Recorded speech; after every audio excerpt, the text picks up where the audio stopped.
ผมพยายามធ្វើរឿងទាំង5នេះបាទបើសិនជាអ្នកមិនចង់ឲ្យជីវិតរបស់អ្នកខាតពេលវេលាដោយឥតប្រយោជន៍បាទទី1កុំព្យាយាមបកស្រាយពីជីវិតផ្ទាល់ខ្លួនប្រាប់ទៅមនុស្សដែលមានអកតេបាទក៏គឺមានន័យថាយើងមិនចាំបាច់ទៅបកស្រាយអធិប្បាយជីវិតផ្ទាល់ខ្លួនរបស់យើងទៅឲ្យមនុស្សដែលមានអកតេបាទអញ្ចឹងមនុស្សដែលមានអកតេទោះបីគេឃើញថាយើងល្អប៉ុណ្ណាតែគេនៅតែគិតមិនល្អដដែលបាទបើសិនជាយើងព្យាយាមបកស្រាយជីវិតផ្ទាល់ខ្លួនរបស់យើងឲ្យគេយល់នោះគេមិនយល់ទេពីព្រោះគេអកតេជាមួយយើងហើយបាទទី2កុំព្យាយាមបកស្រាយការពិតឬរៀបរាប់ឬពណ៌នា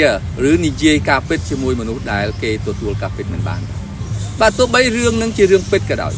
បាទជារឿងដែលល្អត្រឹមត្រូវក៏ដោយអញ្ចឹងបើសិនជាគេទទួលយកមិនបានបាទទោះបីយើងព្យាយាមអធិប្បាយយ៉ាងណាក៏ដោយក៏ឥតប្រយោជន៍ដែរបាទទី3បាទកុំព្យាយាមរត់ដេញតាមមនុស្សដែលគេអស់ចិត្តស្រឡាញ់អ្នកបាទអញ្ចឹងទោះបីយើងព្យាយាមដេញតាមគេព្យាយាមយកចិត្តយកថ្លើមគេយ៉ាងណាក៏ដោយបាទបើសិនជាគេអស់ចិត្តស្រឡាញ់យើងហើយបាទអញ្ចឹងការព្យាយាមរបស់យើងនឹងក៏អត់តម្លៃដែរបាទអញ្ចឹងយើងសុខចិត្តយកពេលហ្នឹងទៅធ្វើរឿងដែលល្អៗដែលជាប្រយោជន៍ដល់ខ្លួនឯងបាទឬការអភិវឌ្ឍខ្លួនឯងក៏វាជារឿងដែលល្អត្រឹមត្រូវជាងបាទទី4ក៏គឺកុំព្យាយាមអធិប្បាយហេតុផលជាមួយមនុស្សល្ងងខ្លៅបាទបាទអញ្ចឹងទោះបីយើងព្យាយាមអធិប្បាយហេតុផលយ៉ាងណាក៏ដោយបាទមនុស្សល្ងងខ្លៅហ្នឹងគឺគេអត់បើកចិត្តបាទគឺគេអត់បើកចិត្តចំហស្ដាប់ហេតុផលរបស់អ្នកទេបាទមនុស្សល្ងងខ្លៅហ្នឹងគឺគេបដិសេធការព្រៀនប្រដៅ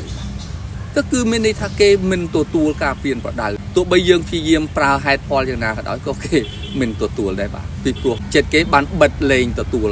ហេតុផលហើយបាទអញ្ចឹងយើងមិនបាច់ព្យាយាមទៅអធិប្បាយហេតុផលជាមួយមនុស្សដែលល្ងងខ្លាំងនោះទេបាទធ្វើឲ្យយើងនឹងខាតពេលវេលាឥតប្រយោជន៍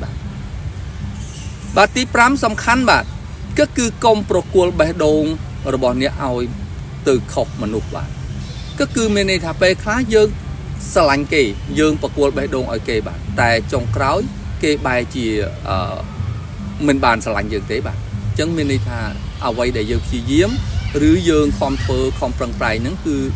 ជារឿងមួយដែលជាអាសាឯកាបាទអញ្ចឹងបើសិនជាយើងមិនចង់ឲ្យពេលវេលារបស់យើងខាតបង់ឥតប្រយោជន៍ឬខូចខាតពេលវេលាឥតប្រយោជន៍បាទយើងត្រូវឈប់ធ្វើរឿងទាំង5នេះបាទ